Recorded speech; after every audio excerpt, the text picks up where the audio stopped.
Happy Tuesday, everyone. Video 12 of 20 for February. Today, I am going to look at the tools feature in Homesearch Pro, which is not something we speak about too often, and something that I found is quite underutilized. But from when I was using it in a estate agency, it's seriously powerful. Yes, you've got a calculator out there. Yes, you've got Google and stuff to find all of these things, but it's super useful having it all on one page. And I'm just going to spend sort of 30 seconds on each of these sort of half a dozen points to show you how it's beneficial. So for example, you're on the phone to someone with regards to negotiations, purchase prices, sales prices, etc., etc. You've got a stamp duty calculator there, which does factor in the stamp duty holiday at the moment. So for example, if I put in 650,000, you can see at the moment, a single property would be 7.5 grand. If it's an additional one, it's 27,000. So nice, simple one there, stamp duty calculator, nice and quick and easy to use. I used to have a stamp duty app on my phone. This is, it's a really useful tool for if you're on an appraisal or if you're speaking to someone on the phone.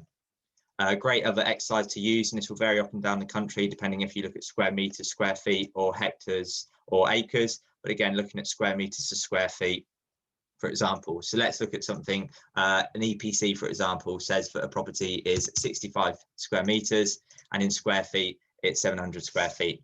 So again, nice way of looking at it. Again, you might get a plot come through, which, for example, is, let's say, I don't know, 25 hectares. So you can see what it is in square feet. Let me change that to acres. That'd be crazy. So 25 hectares is about 62 acres. Live currency converter. So for example, quite a few London agents I've spoken to over the past 12 months, this has been absolutely powerful, because if you've got someone buying and they're looking at Hong Kong dollars, you can convert it into British pound sterling very easily. So if I click Hong Kong dollars there and go over to the pound sterling, and as you can see, we can see that that amount there in Hong Kong dollars works out at £928,000. Rent converter as well. So imagine you're having to work out a 5-week deposit. So if we say monthly rent is £950, that's what the weekly rent is. So 219.23, times it by 5, you've got your deposit, and vice versa, you can do that. Rent yield calculator.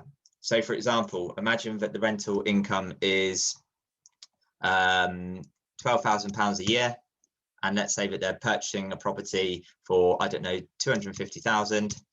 And let's just pretend the outgoings are 0. That's a 4.8% yield. Imagine you're going back and having conversations with your existing landlords, and you say, right, you're currently achieving this. We believe it's worth this, because you can see on a Homesearch estimate, the yield of your property currently works at this. That's a much more powerful, engaging conversation to be having with your landlords, with your portfolio, with your database, as opposed to, just constantly speaking about the negatives, maintenance issues, tenants not paying rent, tenants leaving, etc., etc. Again, go through buy-to-let investors you've got in your database, ring them up, ask them what yield they're currently getting, and see if you can give them some tips and ideas on getting a better yield. Cost per square foot, again, nice simple one, but rather than using a calculator, you've got a house at 650,000, and let's say that it's 1,550 square feet. Now I've put too many zeros in there. God, that would be nice. Imagine the commission on that. Let's take a 0 off of that, £419.35 a square foot. Again, nice, simple tool to be using. Now, the last one I've left to last is mortgage repayment calculator. This is a seriously powerful tool if used in the right way. So when you get offers on houses and you're negotiating with a buyer and a seller, you're going to do your due diligence, whether that's a mortgage agreement in principle, speaking to their broker, or they speak to your in-house broker. So for example, let's take a property and it's on the market at £300,000. Okay, someone's offered 290, and let's just say, for example, their interest rate is 2%. I'm not going to claim I'm a guru on interest rates, but let's just go 2%. And their deposit is £30,000. So they've got a 10% deposit. Over 30 years, that's £961 a month. So when you're negotiating next time, for example, 290 to 300 in one step is £10,000. You chuck £10,000 on the desk in front of me now, that is a shed load of money, right? Let's just say that 300,000, change that now, it goes to 998, okay? So 961 to 988. So 961, 998. So you can now say to someone, for the sake of £37 per month on your mortgage, you're going to miss out on this property. So that's £1.30 a day or whatever it is.